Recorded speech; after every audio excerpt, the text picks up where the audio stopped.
Hello दोस्तों, कैसे हैं आप। स्वागत है आपका एजुकेशन अड्डा में। उम्मीद करता हूं आप सभी अच्छे होंगे। लास्ट वीडियो में हम लोगों ने क्लास 9 का एक्सरसाइज 1.2 पढ़ा था। आज हम लोग उसी क्लास को डिस्कस करते हुए क्लास 9 का एक्सरसाइज 1.3 डिस्कस करेंगे। एक्सरसाइज 1.3 डिस्कस करेंगे, ठीक है। तो हमारे चैनल पर जो पहली बार आए हैं, नए हैं, तो चैनल को सब्सक्राइब करें, दोस्तों को शेयर करें और लाइक करना नहीं भूलें। तो चलिए बिना टाइम वेस्ट किए हुए अपनी क्लास को कंटिन्यू करते हैं। हम लोगों ने लास्ट क्लास में हम लोगों ने पढ़ा था कि P/Q के फॉर्म में जो होगा, P/Q के फॉर्म में, यानी वैसा फ्रैक्शन जो P/Q के फॉर्म में होगा उसे हम लोग डेसिमल के फॉर्म में चेंज कर सकते हैं, ठीक है। हम लोगों ने लास्ट क्लास में ये देखा कि किसी भी फ्रैक्शन में जो भी नंबर होगा या P/Q के फॉर्म में जो भी नंबर होगा उसे हम लोग डेसिमल में चेंज कर सकते हैं, है ना। जैसे कि हम लोगों ने क्या देखा, अगर 1/2 को देखें तो क्या आ जाएगा।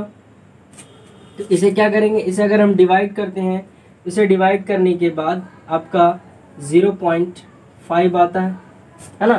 तो एक P/Q वाले नंबर को हमने क्या देखा, डेसिमल में चेंज करना सीखा, है ना।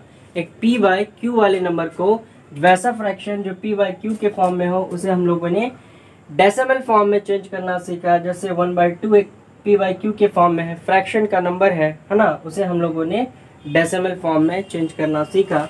तो जैसे ही हम लोगों ने डेसिमल में चेंज किया तो देखा एक वैल्यू आई 0.5, है ना। तो आपने 0.5 को जो देखा तो उसे एक डिफिनिट वैल्यू देखी, है ना। आपने क्या देखा कि एक एग्जैक्ट वैल्यू आ रहा है, एक डिफिनिट वैल्यू आ रही है। अगर हम जैसे ही 1/2 यानी 2 से 1 को डिवाइड करते हैं तो हम लोग क्या देखते हैं कि यहाँ डेसिमल देंगे। डेसिमल देने के बाद यहाँ एक 0 लगाएंगे और 2 के टेबल में 5 टाइम में जो है आपका ये 10 आ जाएगा और ये प्रॉपर क्या हो जाएगा, पूरा डिवाइड हो जाएगा। 2 से 1 जो है पूरा डिवाइड होकर के 0.5 आपका आंसर आता है। तो हमने देखा कि जब किसी फ्रैक्शन को, जब किसी Q को P से हमने डिवाइड किया तो डिवाइड करने के बाद एक डिफिनिट वैल्यू दे रहा है। जब कोई फ्रैक्शन वाला नंबर या Q जो है P को डिवाइड करने के बाद एक डिफिनिट वैल्यू दे, एक आंसर का एंड हो, तो वैसे नंबर को हम लोग क्या कहेंगे, वैसे डेसिमल को हम लोग कहेंगे टर्मिनेटिंग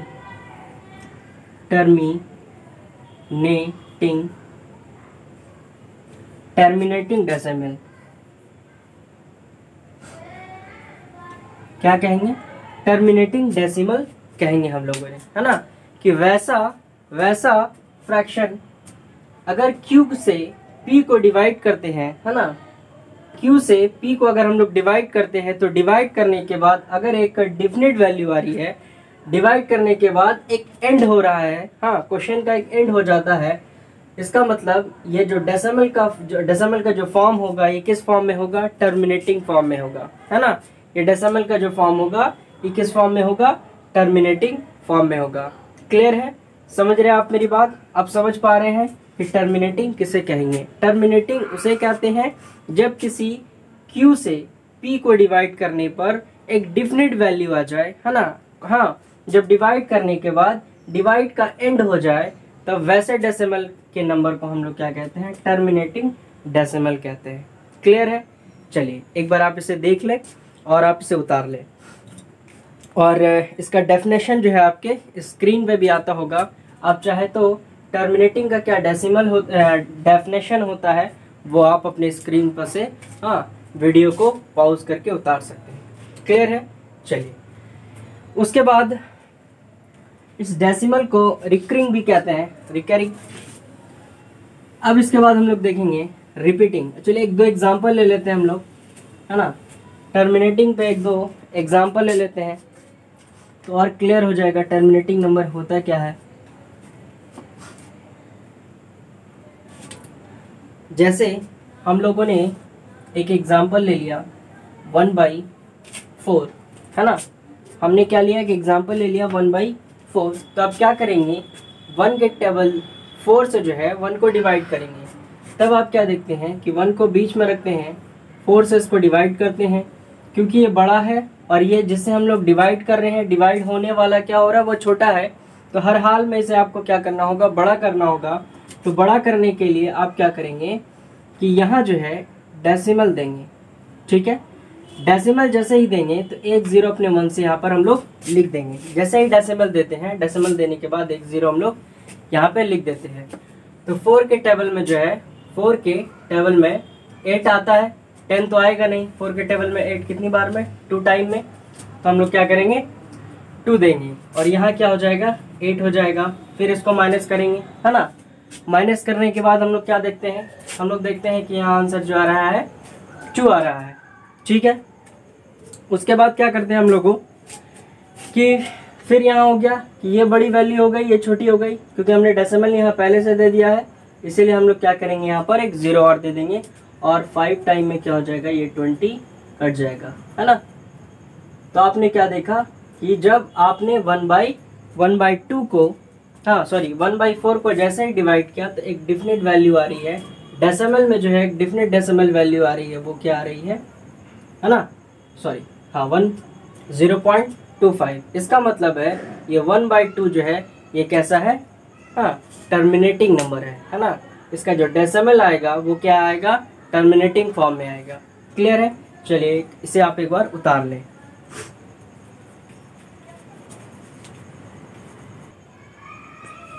चलिए ये बहुत सारे एग्जाम्पल है टर्मिनेटिंग फॉर्म के, जो आप किसी भी नंबर को टर्मिनेटिंग कह सकते हैं।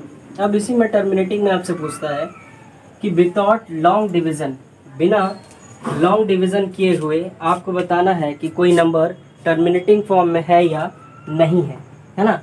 कि आपका क्वेश्चन भी है कि without actual division find which of the following rational number of the terminating, हाँ जिसका एक क्वेश्चन है आपका,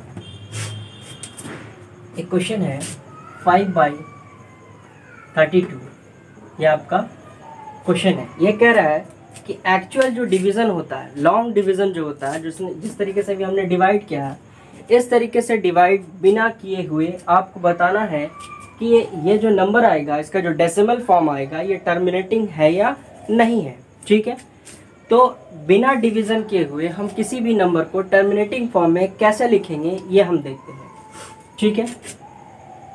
मान लिया कि कोई नंबर p आएगा, हाँ नोमिनेटर में कोई नंबर जो है p आएगा, और यहाँ जो होना चाहिए कोई नंबर, या तो n 2 पे पावर कुछ होना चाहिए, एक इस फॉर्म में होगा, या ऐसा होना चाहिए कि कोई नंबर p ऊपर होगी डोमिनेटर में, यानी q पे, जो q के जगह पे जो वैल्यू होगी वो p के फॉर्म में, p पे कुछ भी पावर, सॉरी 5 पे कोई भी पावर हो सकता है, इसको हम लोग m पावर कह देते हैं, ठीक है। या तो ये कैसा हो सकता है,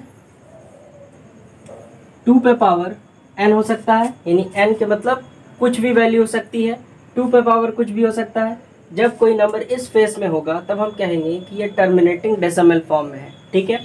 अगर कोई नंबर p/5 पे पावर कुछ होगा तब हम इसे कहेंगे कि यह टर्मिनेटिंग फॉर्म में है। हाँ, इसका एक एग्जांपल अगर हम समझना चाहें, इसको हम लोग लिख दें, यहाँ पे कुछ और ले लें, यहाँ पे 5 ले लेते हैं या 7 ले लेते हैं, 7/2 पे पावर 5।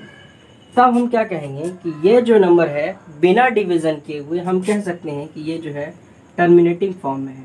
ये किस में है, टर्मिनेटिंग फॉर्म में है,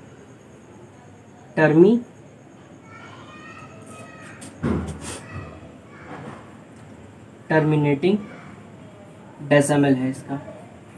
ये जो इसका जो डेसिमल फॉर्म है वो कैसा होगा, टर्मिनेटिंग फॉर्म में होगा। क्लियर है। अगर इसका एक एग्जांपल लिया जाए तो हम लोग क्या लिख सकते हैं, यहाँ पर भी कुछ ले लें, 7 ही ले लें और 5 पे पावर कुछ भी ले लें, हाँ, या 5 पे पावर 3 ले लें, 5 पे पावर कुछ भी हो सकता है। तब इसे भी हम लोग क्या कह सकते हैं, इसे भी हम लोग कह सकते हैं TD, टर्मिनेटिंग डेसिमल होगा इसका। इसका जो फॉर्म होगा ये भी टर्मिनेटिंग फॉर्म में होगा। क्लियर है। या तो p/2 पे पावर n हो सकता है, या तो p/5 पे पावर m हो सकता है, ठीक है। एक लास्ट फॉर्म है इसका, क्लास फॉर्म है, दोनों एक साथ हो सकता है, 2 पे पावर n इंटू 5 पे पावर m, है ना। 2 पे पावर n इंटू 5 पे पावर m इस फॉर्म में आपका हो सकता है।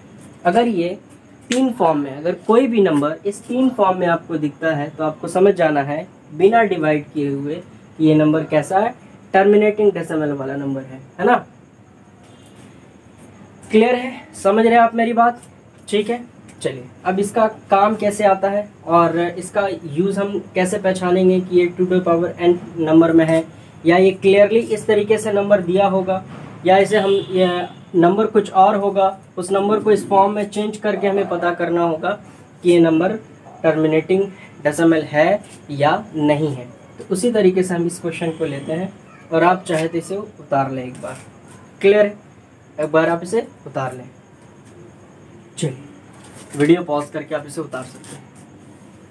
अब हम लोग जो हमारा क्वेश्चन है उस क्वेश्चन को देखते हैं कि बिना डिवाइड किए हुए कैसे ही हम लोग, तो 5/32 है, आपको चेंज किसको करना है, चेंज करना है 32 को। तो आप क्या लिख सकते हैं, 16 इंटू 2, 16 गुना 2 लिखेंगे तो 16 गुना 32 होता है। क्लियर है, ये इतनी बात आप समझते हैं। अगर इसे और लंबा करना चाहें आप लोग तो आप क्या लिख सकते हैं कि 16 को भी हम लोग लिख सकते हैं क्या, 4 इंटू 4, है ना, 4 इंटू 4 लिख सकते हैं। और इसे छोटा करना चाहें तब आप इसे क्या लिख सकते हैं, 2 तो वैसे ही रहेगा, 4 पे पावर 2 हो जाएगा, है ना। इस 4 पे पावर 2 हो जाएगा तो ये 4 हो जाएगा, इंटू इस 4 पे पावर 2 करेंगे तो ये भी क्या हो जाएगा, 4 हो जाएगा। ठीक है, आप 16 को इस फॉर्म में यहाँ तक चेंज कर सकते हैं।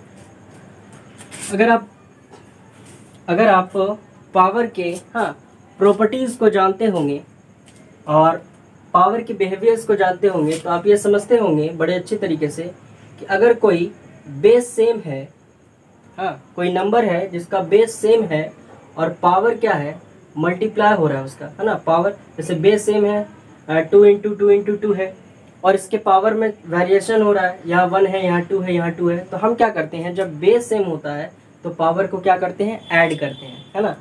फॉर एग्जांपल a इंटू ए होगा तो इस पर कुछ नहीं है तो 1 पावर है, तो जब बेस सेम होगा तो इसके पावर को हम लोग क्या करेंगे, ऐड करेंगे।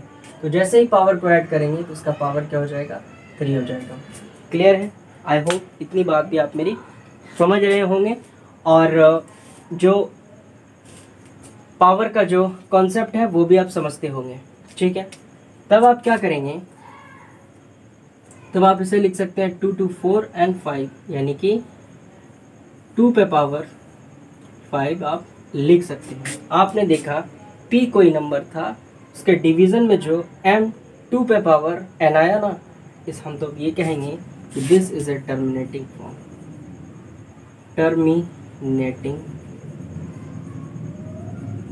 Terminating decimal.